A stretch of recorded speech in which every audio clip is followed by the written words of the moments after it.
You're live. All right, guys, what's up? Welcome to the night show tonight. Got a special guest tonight, Mr. Blake Duckworth. Going to actually tell us about his little encounter down near, I almost say south of Georgia area.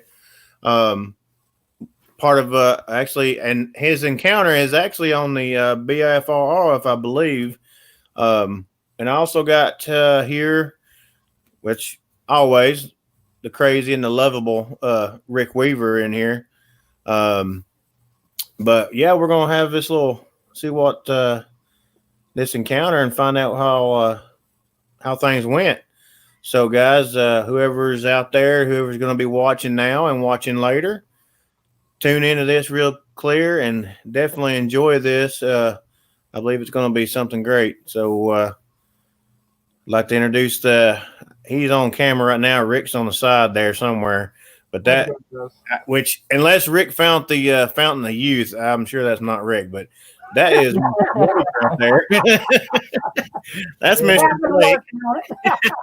Rick just got a little bit younger. But yeah, so like to have Blake kind of give him a little heads up there and explain his I guess his reaction or interaction of how he got in with Bigfoot and stuff. If you got a little bit of info there, Blake, we'll give you a little bit of time there. So, all right. Well, really, we started out going down to the location on BFRO. I didn't originally want the location to be announced or whatever. But it wasn't on the BFRO for a couple of years, and eventually, last time I went on there and looked at the report, that location is actually on there now. So it's Macedonia Cemetery. It's on Allatoona Lake. Me and Rick, we actually started going down there, paranormal investigating, ghost hunting, what are you gonna call it?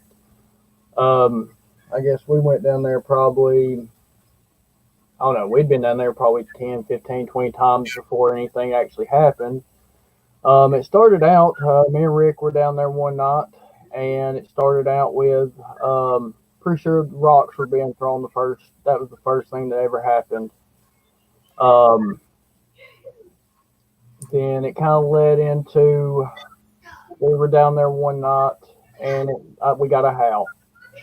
That was like the second thing that happened. My dad was actually down there with us previous to the howl.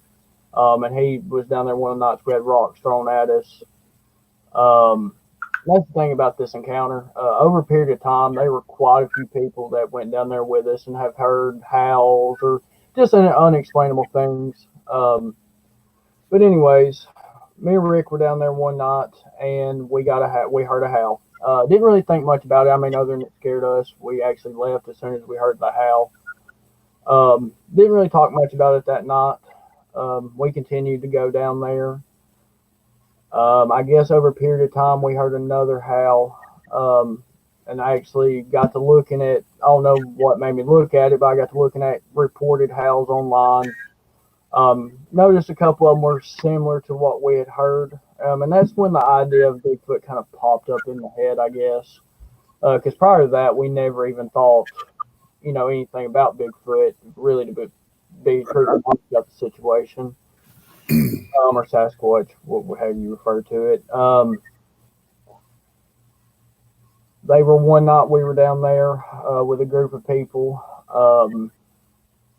Basically, we have had tree breaks, or what I would describe as tree breaks. Basically, we were sitting there in a pavilion.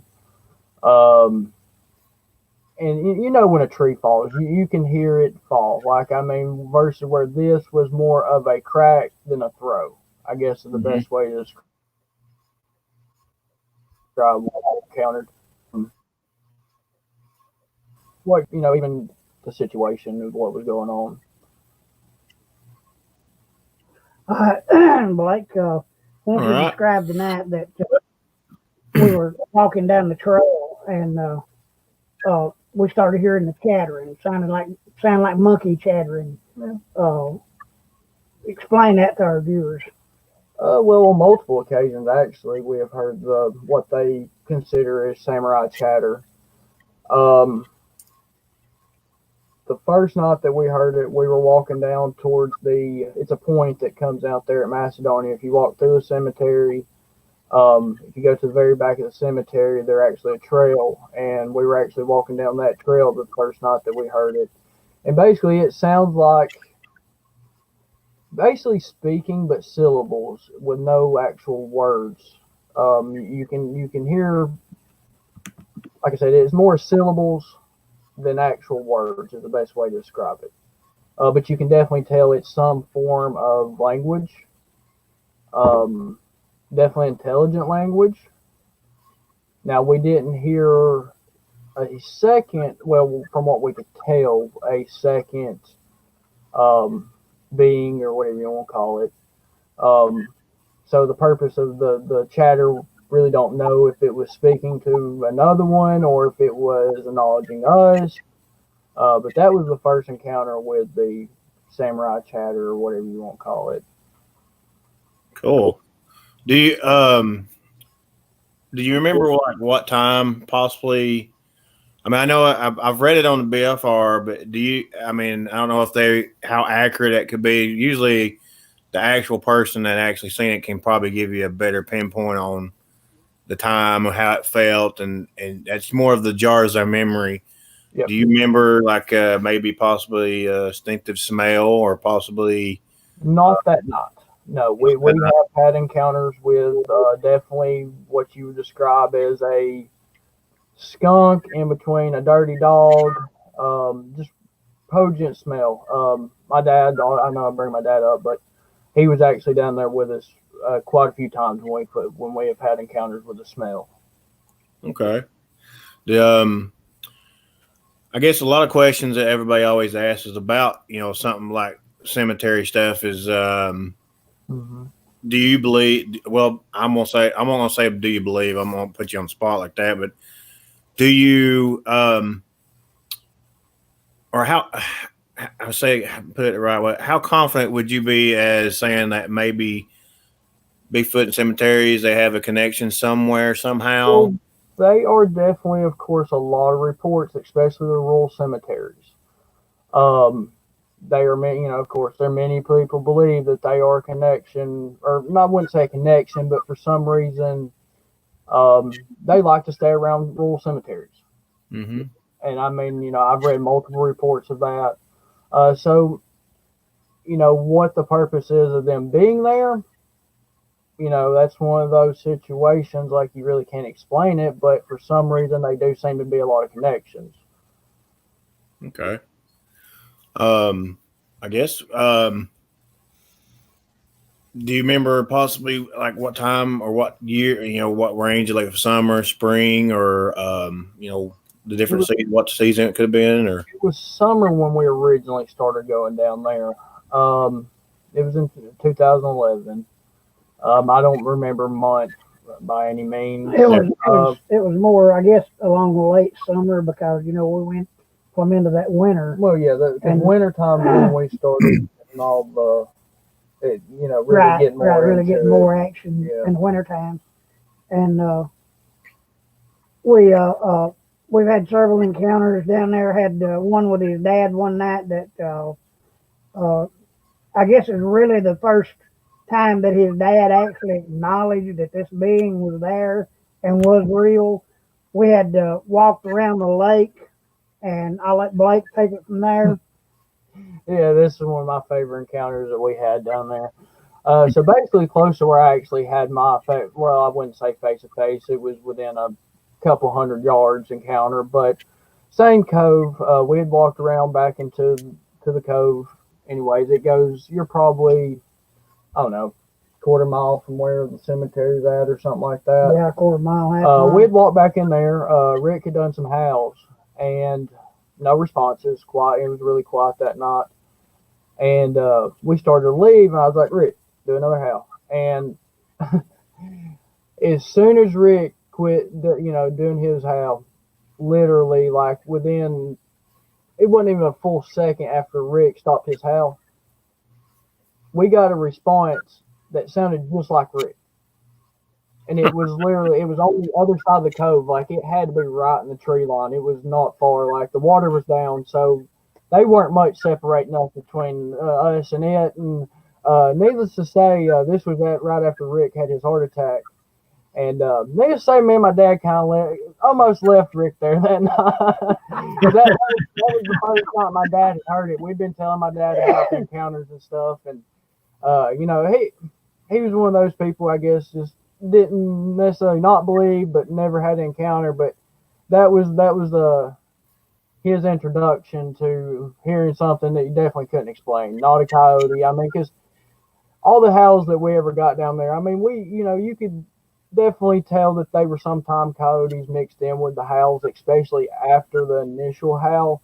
But you can definitely tell the difference between the initial howl and the coyotes that follow. Okay. And then, there's a lot of beliefs that coyotes and, they kind of stay in the same general area. So, right. Right. I'm looking at our live comments, which say hi to everybody. Hey, what's up, Hazel, 5 Hazel, and Todd, which Wayne's also on there too, checking in on us. Just like somebody always sneaking in somewhere.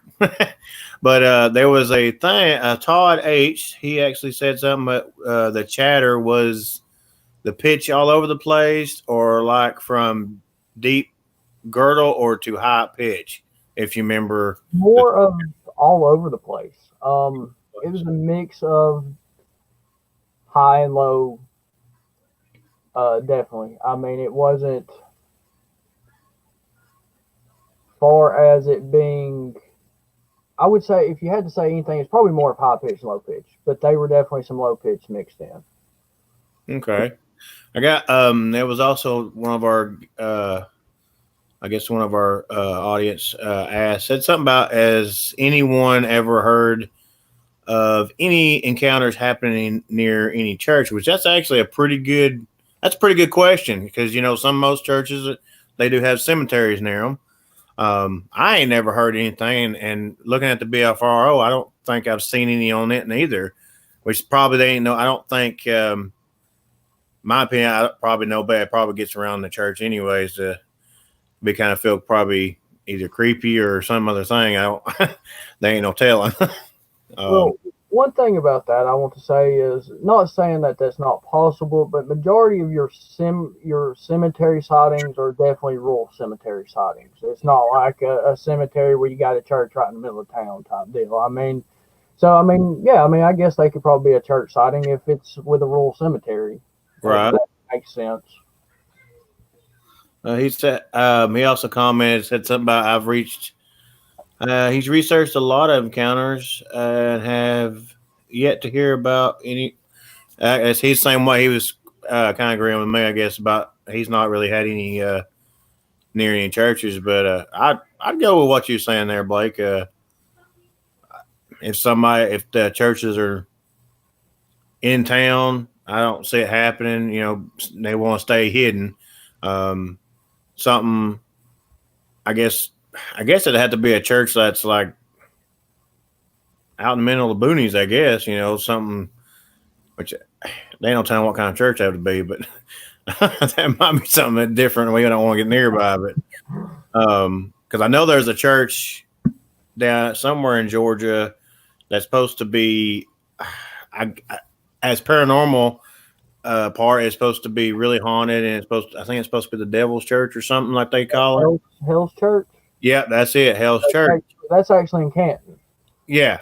Yep. So that is only probably 10 miles from our sighting, maybe 15 miles from where we had our encounter at. Really? Oh wow.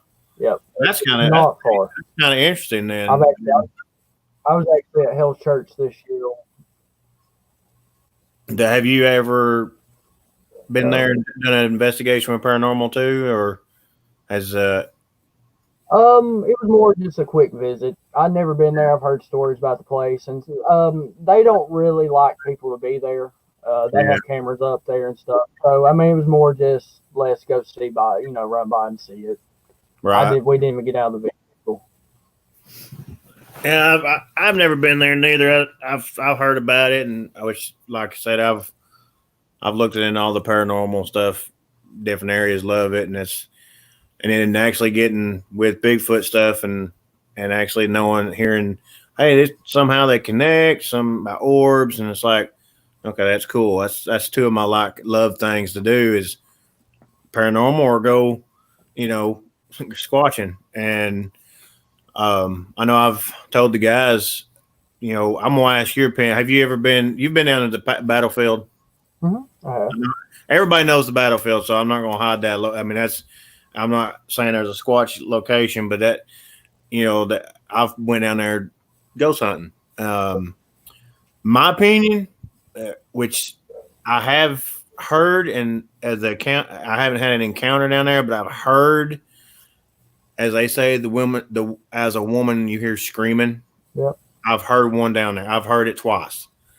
I think, and from the areas that we've been, I've actually could go to a map and actually do a diamond shape out of it, of the areas that we've been in where we've had stuff. And I don't know about your opinion, but I believe there might be a few down in there that can hide really good down there because there's plenty of food. Well, any place there definitely a abundance of, especially deer. I mean, but a lot of it kind of goes back to like these wildlife management areas too. I mean, there are a lot of reports that come out of wildlife management areas, which makes sense. Most of the time, they're no hunting, and there are plenty of food source. Yeah. So anywhere there's water source and food source, and you have land that is easily navigatable without being detected, then yeah, I mean, definitely, I don't see why not. And I mean, the screams per se, I mean, that's one of those circumstances. It could be paranormal. It could be Bigfoot. Per se. Right. I know back to that one to your encounter. Do you think there might have been more than one there that might have been just? Do you think they might have been more than one, or just one that was actually around you? The sighting I actually had was a actual family. It was a male, female, and infant. Well, don't really know if it was an infant or exactly how old it was, but it was about the size of about a 4-year-old. Young juvenile, about 4 years old. Okay. How I distinguish the difference between the male and the female is the female had breasts. Right. So, and it was shorter. It was about a foot shorter. Do you even remember, like, possibly the color, if they had dark brown? Dark brown. Was that the male or the female? Or all three of them. All three of them. As far as hair color, not saying they may not have been a small difference, but it was the same. It was same color for the most part. True. Okay. I guess the $1,000,000 question is, like, have you been back since? Yes. We of course went back after that sighting. I mean, we continued to go down there after I had my sighting originally. Then life kind of took over. I quit going down there. I got out paranormal investigating for a few years. I've just recently, in the last year and a half, got back into paranormal investigating. I've been down there a couple of times. I went down there 2 or 3 times last year, but far as actually going and Bigfoot hunting, no. I have not been since about a year after the sighting. Well, I don't know if Rick's offered, but I know Wayne, I would love to have you come and on our next expedition and actually come with us and camp out with us and see about getting back in with it. It'd be awesome to have you on board and everything. If you're, willing. Oh, definitely. Yeah. Definitely. The only problem with my schedule is I do work weird hours, which is one of the main reasons I haven't really gotten back into it. Right.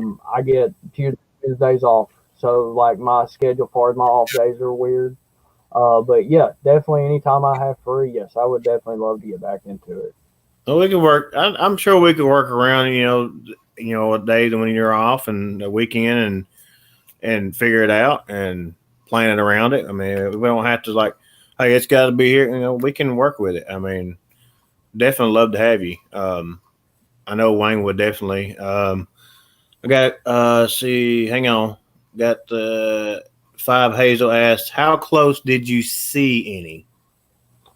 Or how close did you see? I guess he's asking how close did you see them, or there are some things I want to talk about before we kind of give. Okay, as far as that question, it was probably a rough estimate, probably 100 yards. Probably. I mean, it was a fairly close encounter. I mean, as far as exact, of course, without bringing out a tape measure, I can't tell you exactly how close it was, but it was within 200 yards, 100 to 200 yards in between there. Awesome. Okay. Okay. Well, I'll just give you an idea, buddy, and our viewers. The night that you, Wayne, and Michael were down there and we walked around the lake, okay, those big rocks all the way out where the trees were blowed down across the from the bank, over into the edge of the lake. That area right in there is where Blake saw or had his sightings, actual sightings. At the time, there were a big stack of rocks that were way overhead high. A man would have had to have walked around and climb up on top of these rocks to be able to get up, and see the area real good. But that area right there and the whole front part of the lake there, is open, of course. Mm-hmm. And that's where Blake had his sighting at, in that area right there. Okay. I remember that area. I do remember that area. Where, there's some big boulders. Like, I mean, one of them's like probably 15 foot tall, 10 foot tall, 15 foot tall. Right. That's where I had my sighting. It was on the back. We were actually in the wood line. Well, okay. See, where do I need to really start this story? Because this is where it's kind of detailed. Go for it. All right. So back just a little bit, we were talking about like what made me think about actually getting into Bigfoot. Right. We had those howls, and I was talking about how I started looking at howls and everything, and some resembled. Well, I actually started doing some research, and I had never heard about no sightings in Bartow County, because this is on the Bartow County, Cherokee County line, I think it is. Yeah. And, I got to read some stuff talking about the north side of the lake. That every report has come from the north side of the lake. Well, that's kind of what got me thinking, because, we heard the howls, seen the resemblance in the howls, and then just how ironic is it on the same side of the lake that all the reports come from. Right. So, I mean, that's kind of what really started making things click in our heads about it possibly being what it was. And like I said, we, continue to go down there. Well, what led up to me actually having the encounter, it was actually one of my friends. They were actually somebody there with me when we had the encounter with the family. We had been out in the cemetery. We actually got there it's probably about 12 o'clock at night, and we actually stayed all night long into that next morning.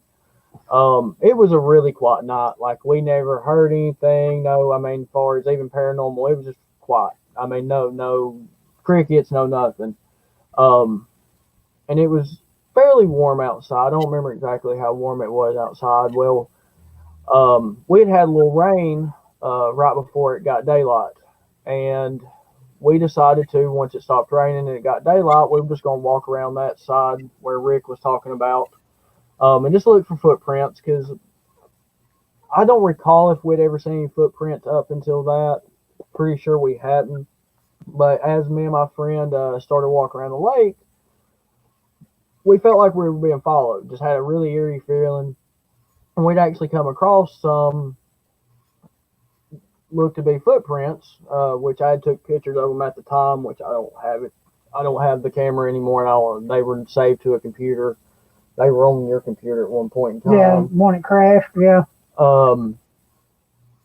So we had actually started to move up into the wood line because, like I said, like when we would walk, it would sound like something was walking behind us, but when we would stop walking, it would stop. So we kind of moved into the wood line, and I think it was just a perfect situation what happened. I don't think it was meant to happen. I think we just were at the right place at the right time. Because the way the encounter happened is we were walking through the woods. We walk up to that there. It wasn't like a super cleared area where we could see the rocks, but you could right behind the rocks where was the family. We were standing in the woods looking at them through the woods. We were kind of disguised almost because I mean like I said, it was clear enough where you could see them, but it wasn't like super open area where they're just looking at you type situation. Yeah. And they didn't even notice us when we first noticed them. So we actually noticed them before they ever noticed us. Oh, wow. So we kind of stopped. I took a picture, which at the time the phones weren't that great, so I had to zoom in a long way because it wasn't super close, but I mean it was close enough where closer than most people want to be. Say that. Yeah. But the way I had to zoom in, the pixelation was bad, which I actually sent the picture into the BFRO, but of course it was so bad they couldn't really clean it up any. But I actually sent the picture to Rick as all this was going on. That was my first thing. I actually called Ricky as I'm sitting there looking at these creatures. Right. Let me unfold a little bit of this. I was actually at work that morning running not actually working on tufting machine that morning. Had to get down off the ladder to answer my phone. Blake is ecstatic on the phone. He says, "Man, you're never going to guess what's going on." I said, "What is it, dude?" And he says, "I'm standing here, man. I'm standing here looking at 3 Bigfoot." And I said, "You're what?" He said, "Me and Dale said, we're down here. We stayed all night down here last night at the lake." And he said, "I'm standing here looking at 3 Bigfoot. I just sent you a picture." And sure enough, I clicked onto my pictures on the phone. Like you said, those were, I think, the old Nokia phones. It was a flip phone. So Yeah.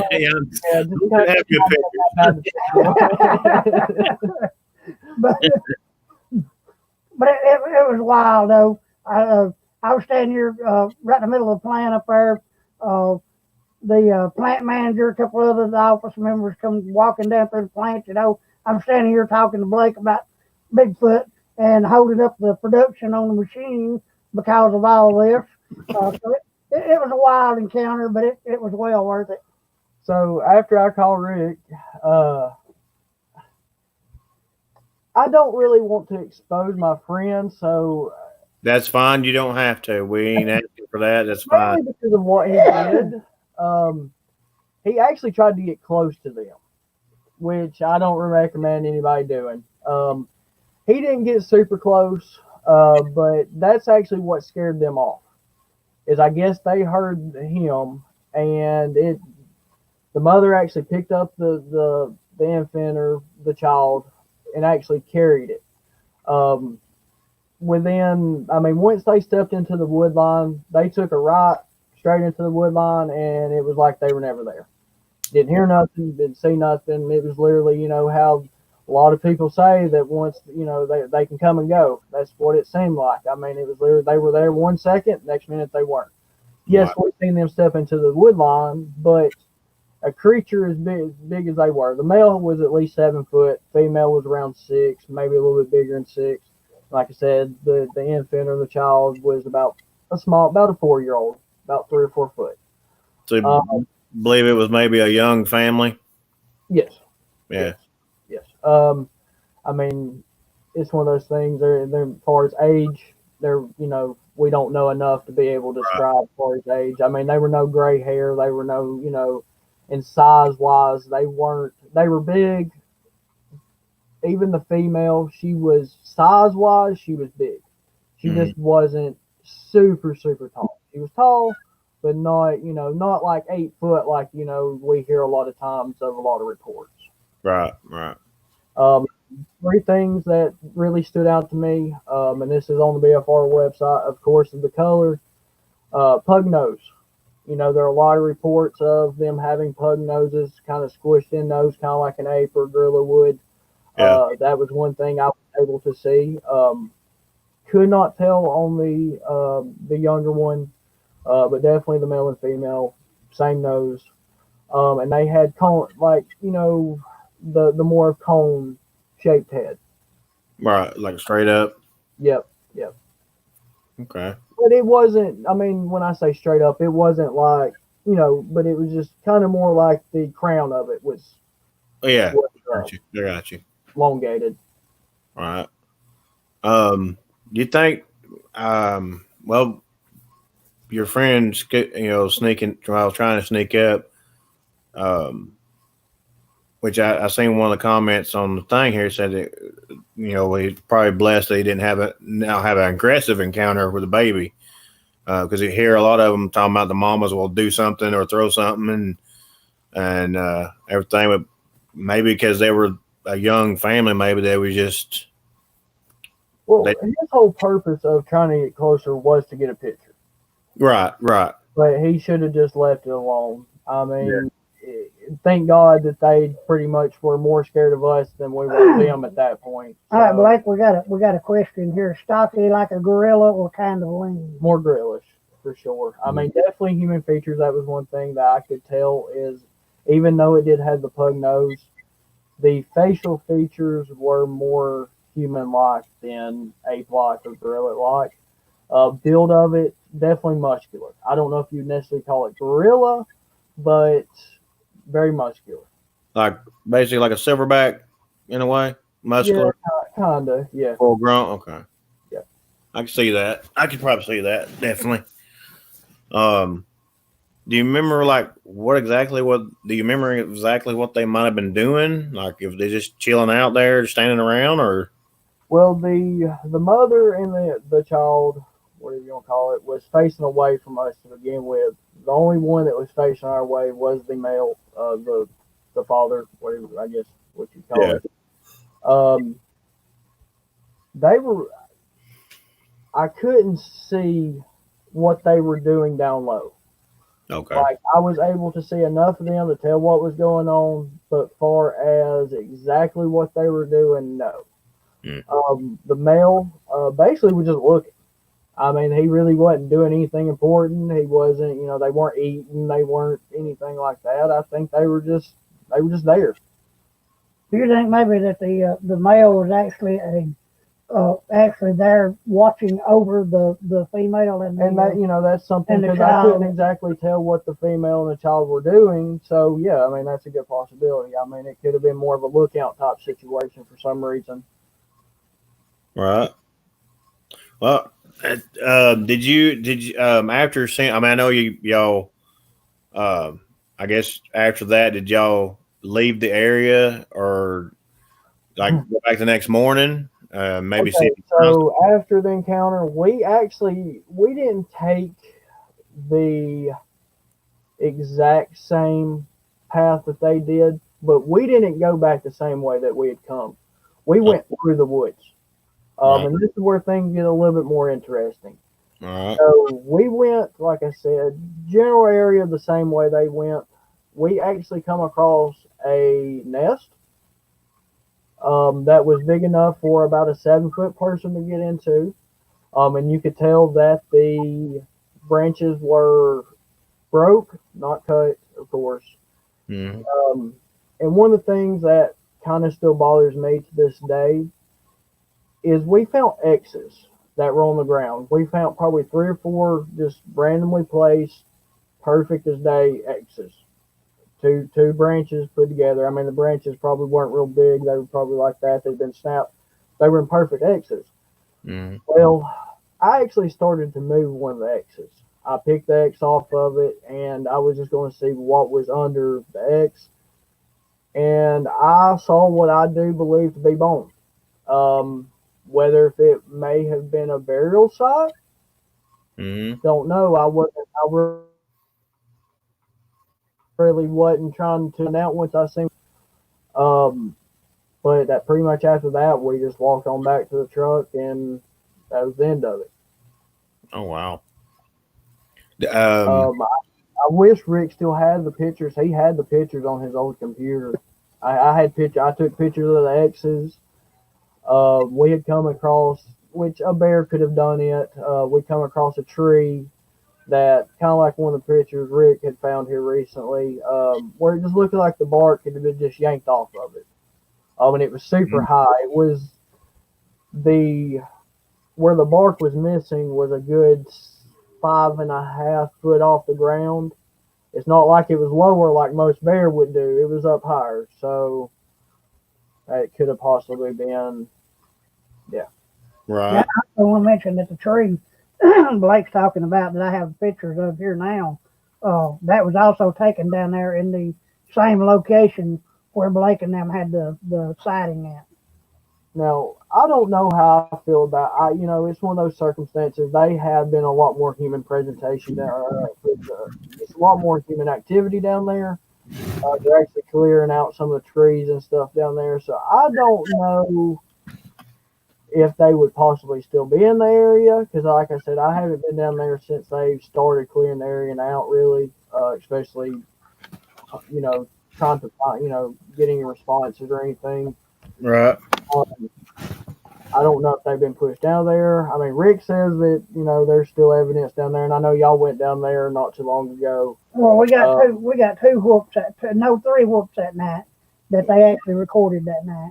We got that, and then I had sitting around the fire. I remember distinctly something fully saying "hey" out of my left ear, and I was facing the water because everybody else was to my right, and I remember hollering. It was like, "Did y'all just say hey?" Now that could have been paranormal, because I mean that cemetery is actually what got me into the paranormal. That is where I had my first undeniable, unexplainable paranormal events to happen. That's kind of what set my. I mean, I had been into it, but far as my first real encounter with an entity or a ghost or whatever you want to call them, the paranormal. So that cemetery is kind of dear to my heart. It started two things for me. So.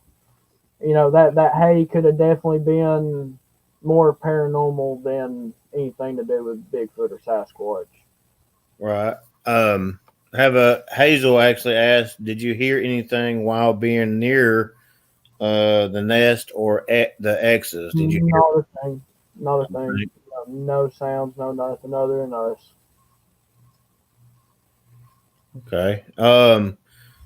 I know I was talking about back on that hay, on that hay.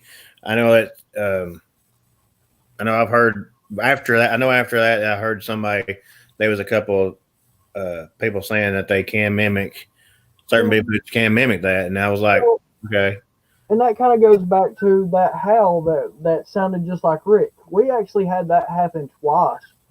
I mean, it almost sounded like somebody took a recording of Rick howling, right, and replayed the howl. It couldn't have been any more on point with Rick's howl. So if that's the case, how they almost like a doppelganger. I mean, they can mimic other sounds and repeat those sounds pretty much. I don't know how I feel about that, but I mean, that's basically like the night me, you, and your dad took the boat down, and we came up into the same point, came up into that same cove. We're looking right straight across the lake over there where I had originally got the first howl from, and Blake was standing in the back of the boat. I told Blake to do a howl. He did. Well, just as Blake's howl ended, this thing howled, and I'm telling you what, it was close enough to us. It actually felt like it shook the boat we were in, and we were sitting like probably 20 feet off the bank. And my response was, Blake, get us the hell out of here. This guy about jumped in the water. Like, I mean, he was going somewhere. I don't know where he was going, but he was going somewhere. Well, I tell you what, our last encounter, I know for sure that my hair stood up, and we kept hearing that something following us, like somebody was swinging on a broken, like a rusty old swing set. We walked up the road, heard it, stopped. We had the whistle. And coming back, we heard the same noise again. And which, if you've seen some of our pictures, we got we believe is a thermal hits of something. And you talk about having a hair stand on the back, and I'm usually the one that's the gun hold, like let's go check it out. Not that night. Not after I heard and was hearing that. Like, man, I said something else is out here with us, and which I even know Rick scared the heck out of me once, and I about pulled off taking Wayne out. But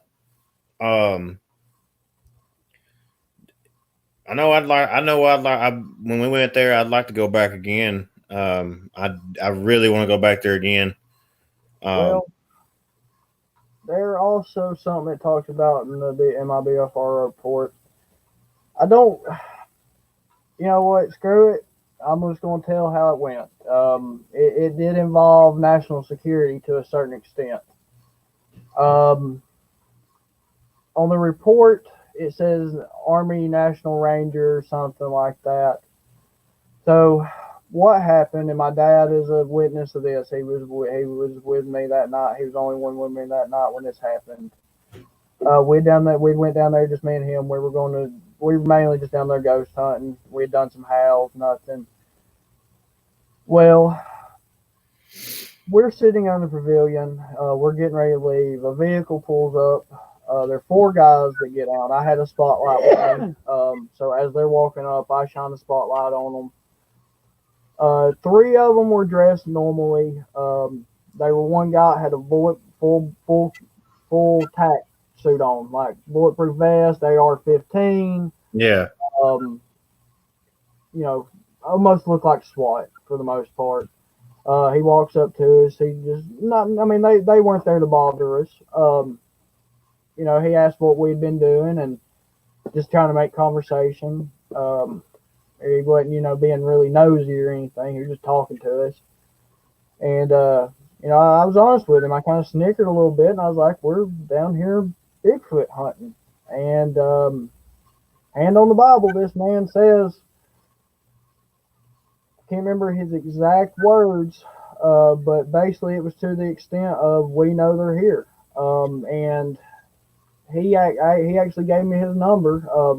Anyways, I'll get in that here in a second. Getting ahead of myself. We were just standing down there talking to him. We're talking about the subject and whatever. And so he had pretty much admitted our government knows that they're there. Remind you, he is NSA. So at this point, he told me he was NSA. Why is NSA going to be down there? First of all, right. Whether if they're just really coming down there just to bullshit, or he's down there for a purpose. Anyways, I'm talking to him. His buddies are down. One of them had to use the bathroom, so he goes down to the wood line on the right-hand side of the cemetery. The next thing I know, he's got his gun out, and we're running through the woods with an NSA officer. It was just a very ironic situation. Right. To this day, it's still kind of hard to process just what really went on and why it happened the way it did. It was just weird. Nothing really crazy happened other than talking to him about the situation, him being honest with me. So after that, the night ends. I talked to him a couple times after that. I actually texted the guy. I gave the BFR his phone number, and they actually contacted him. Of course, he didn't tell that exact story. He talked more about his encounter down there, that he had smelled the dog smell, the dog and skunk smell, weird smells, and they had camped there one night. And something came into their camp that was bipedal, that was walking on 2 legs. I could clearly hear a bipedal movement. It just, I think other than seeing the creatures, that blew my mind more than anything I had happen down there. It's just weird.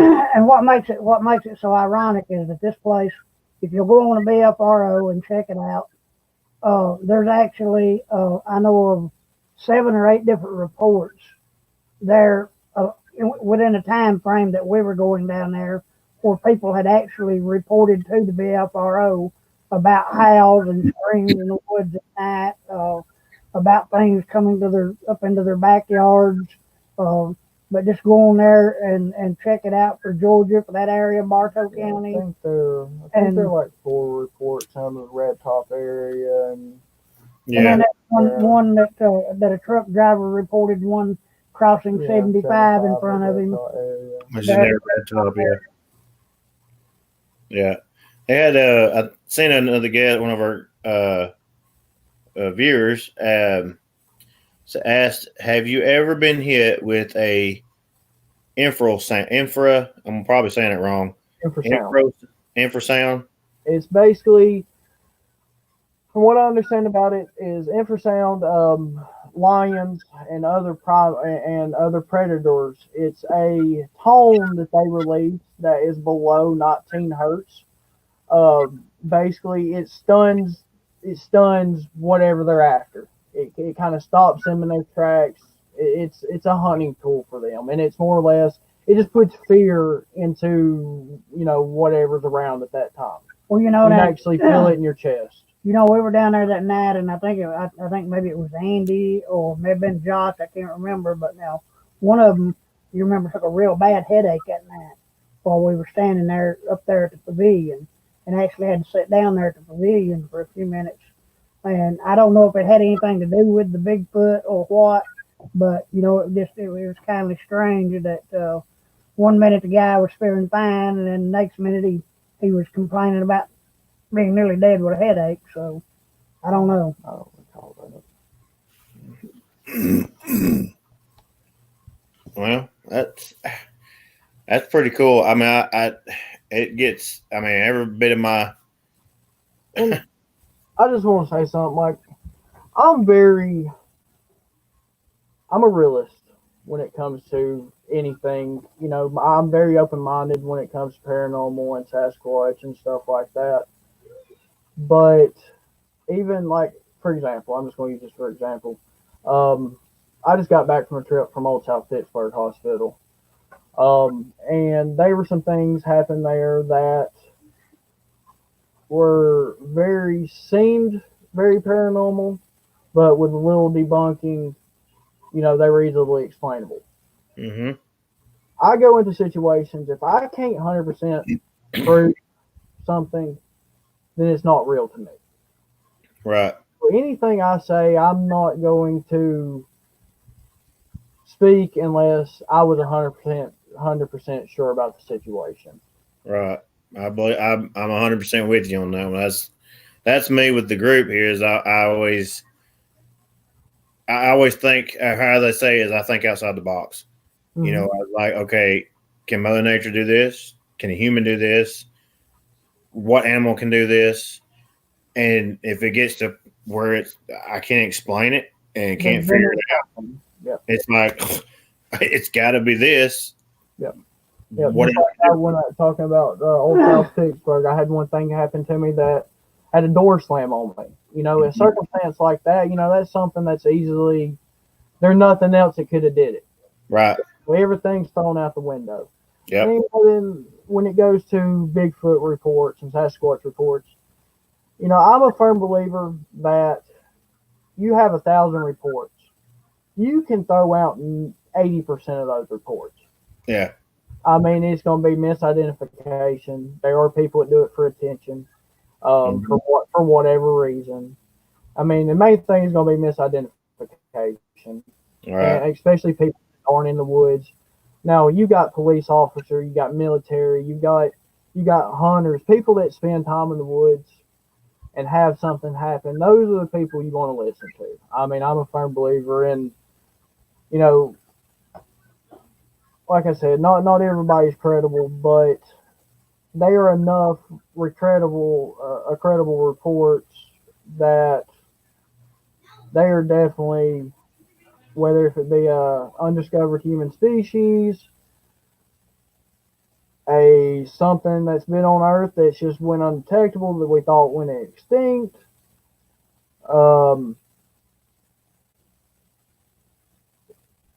What it is, until we have 100% scientific proof, it will always be a mystery. And all, but everybody's got their opinion.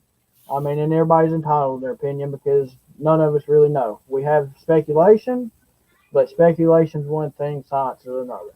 Okay, Hazel has a good question here. How close is the nearest military facility? How close? Dobbins, what would you say, 25, 30 miles? Yeah, 25 miles, 30 miles. Dobbins is going to be the closest military base. Right. Now, I don't know how true it is. I've heard of some very secret locations that are supposed military bases in our North Georgia woods, but it's one of those things that's just speculation. That's just hearsay. Yeah, I believe somebody already ran up on top of them. I think near these areas. Yeah.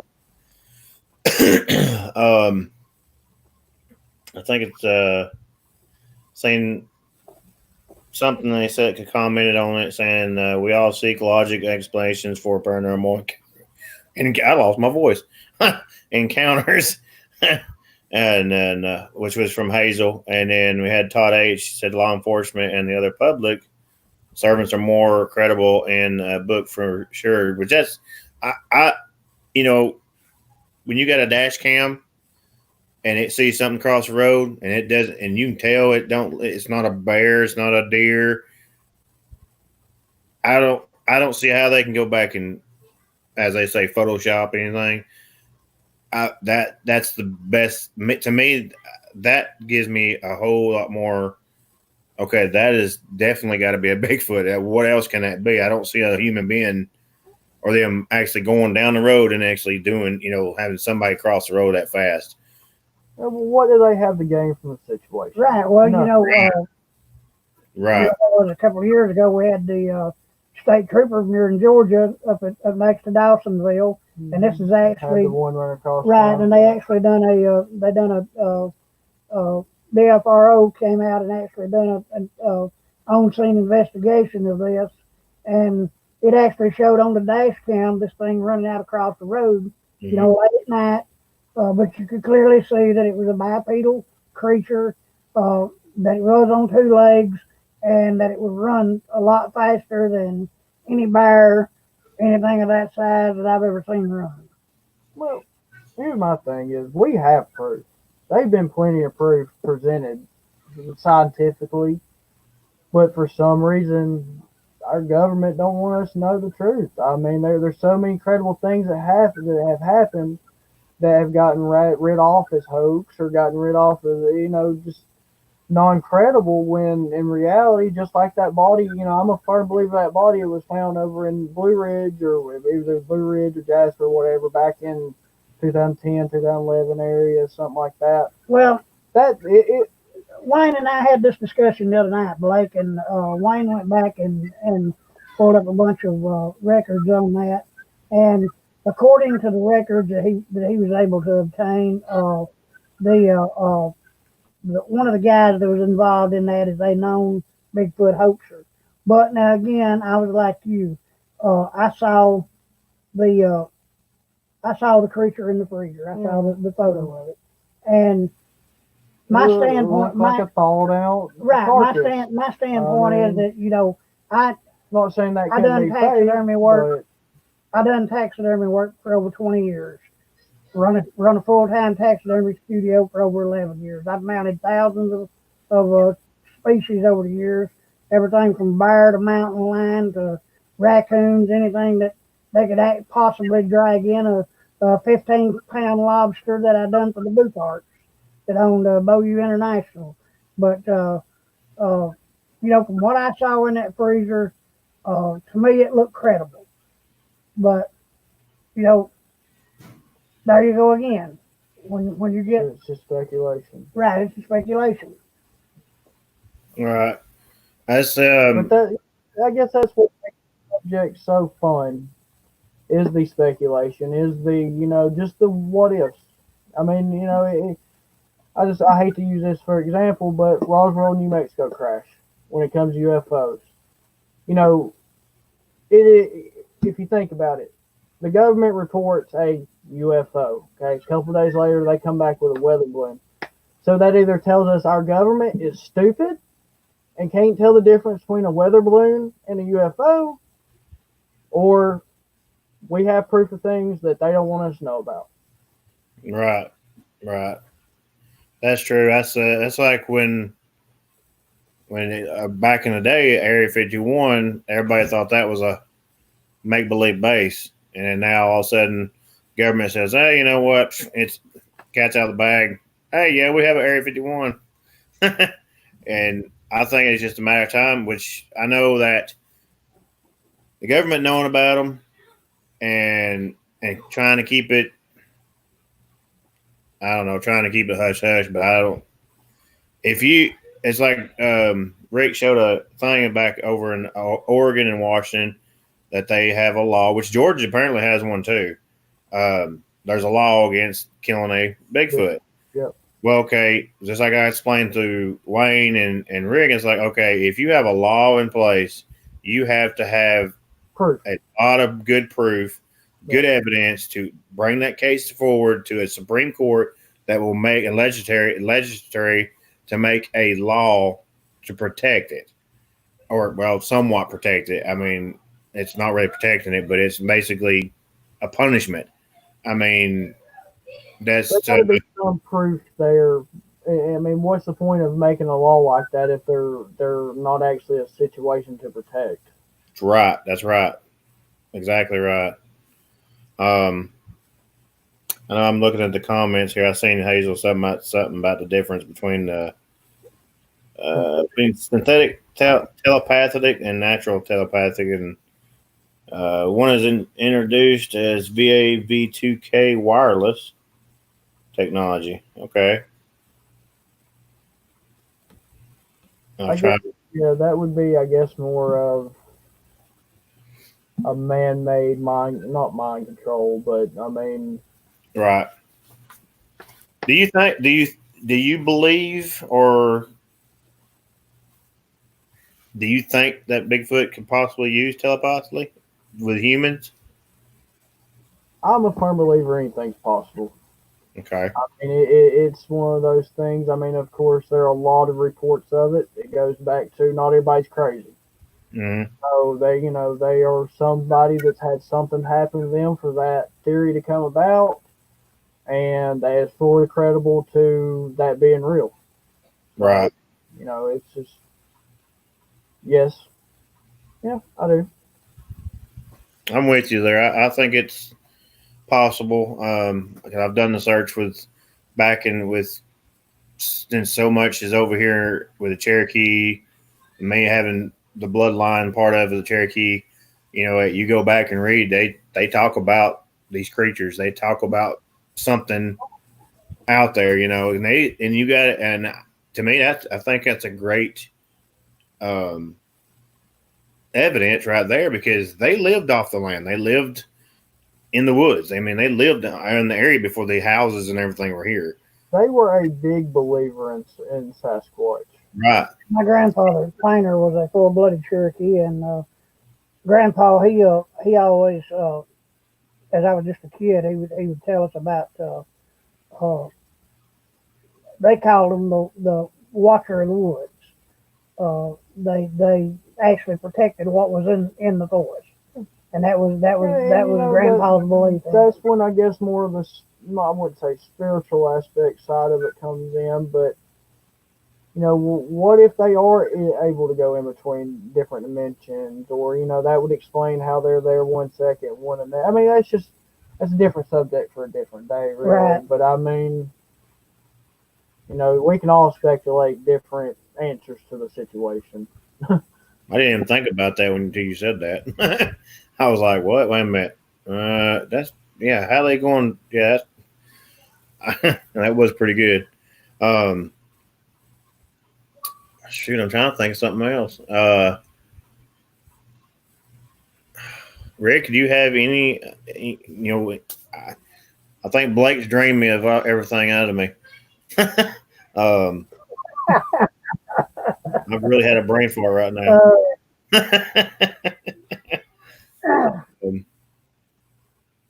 No, I just like to take the opportunity to thank Blake for being here tonight and doing the show with us. I wish I could have got on telling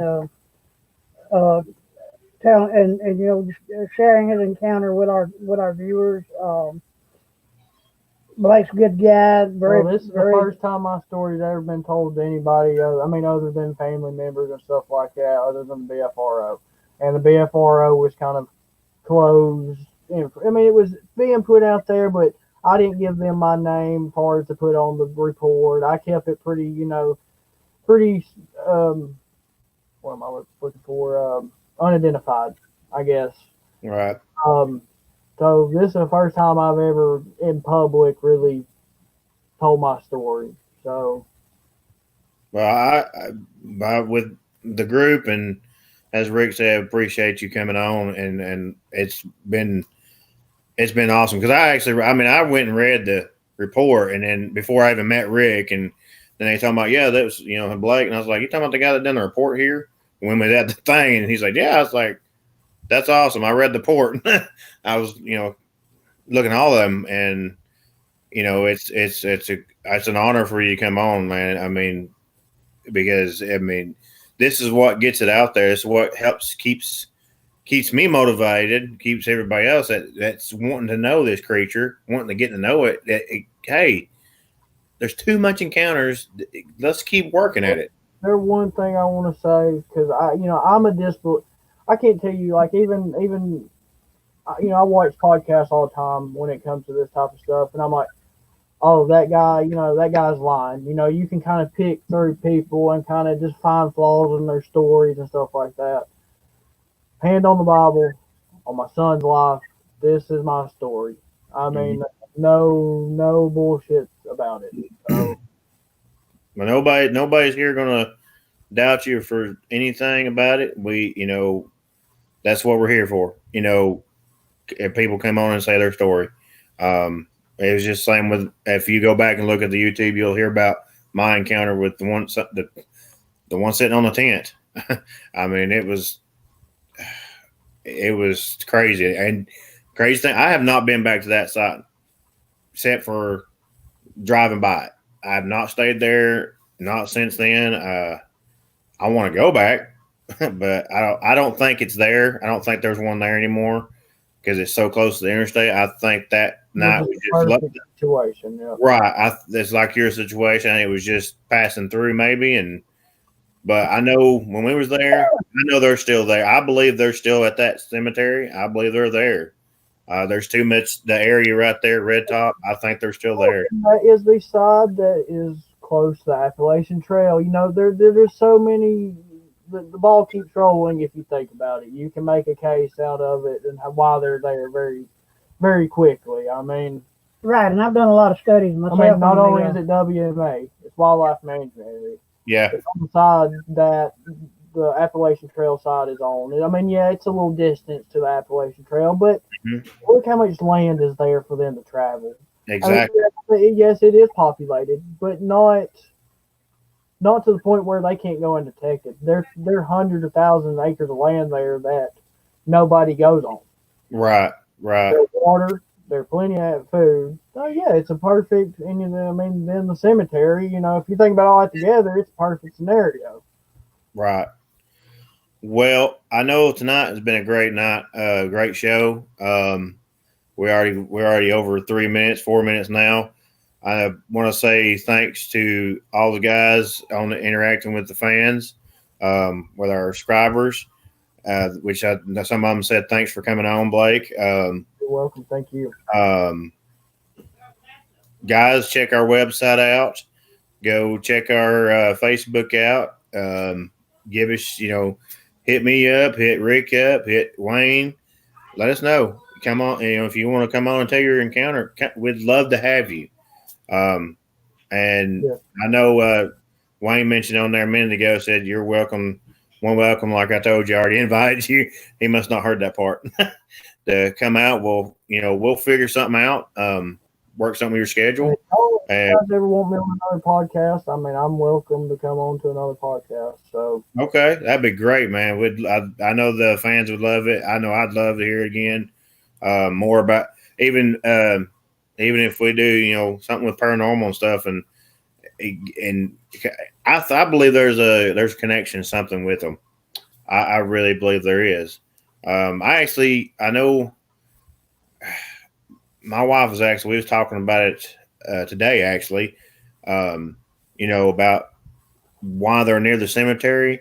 And I'm thinking, they see us bury our, what thinks or what believes to say that they're not using the wood area there. As you said, you saw bones. Yeah, I mean, it could be their own cemetery. It was bones, whether if it was animal bones, whether if it was their bones. Because like I said, I didn't pick through it. I didn't. Right. I just seen bones. Right.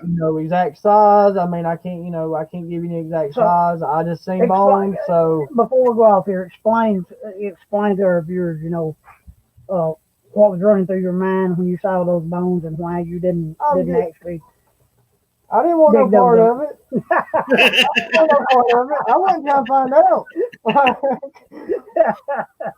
Well, I got back home. Morning, it was already a crazy enough day. So. Right. Well, guys, I appreciate it, Rick. It's been an honor to be on here. I know I'm covering for Wayne. Fans, I appreciate it, guys. Tune in to our next show. I believe we got another show coming up Wednesday, I believe. I'm not 100% sure. Rick can probably vouch for that. We'll have it going up. I know we have a big one coming up. We definitely have a big one coming up. I think it was on the 15th, possibly. A 2 special thing. It's actually going, but I'm gonna leave that when it comes back because it's going to be a good one. So Blake, definitely try to catch in on that one. Oh, I've been watching them. I know part of it. I'm not going to give no spoil, but I know part of it, and I know what's fixing to come, and it's going to be something that's going to blow your mind, and it's going to blow our fans' mind. I know it probably blow Riggin if he ain't already seen it, but I know I've seen it, and it's out of this world. Let's put it that way. But guys, I appreciate the night, Rick. Yeah. Just let the viewers know that for the 11th Wednesday night, we do have a Michael Patterson from Virginia. He's going to be on his show discussing his encounter with a white Sasquatch. This happened back in 1989. He was, I think, 18 years old at the time, but I'm not going to give it all away. Just folks tune in and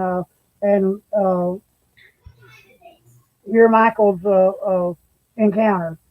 And again, thanks everyone for joining us tonight.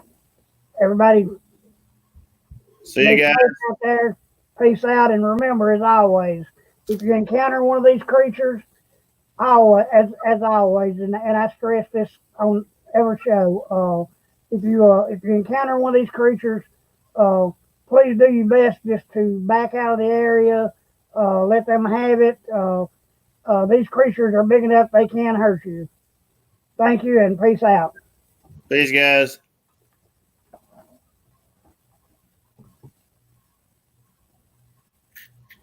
And we're ending. You're still alive, Rick. Technically.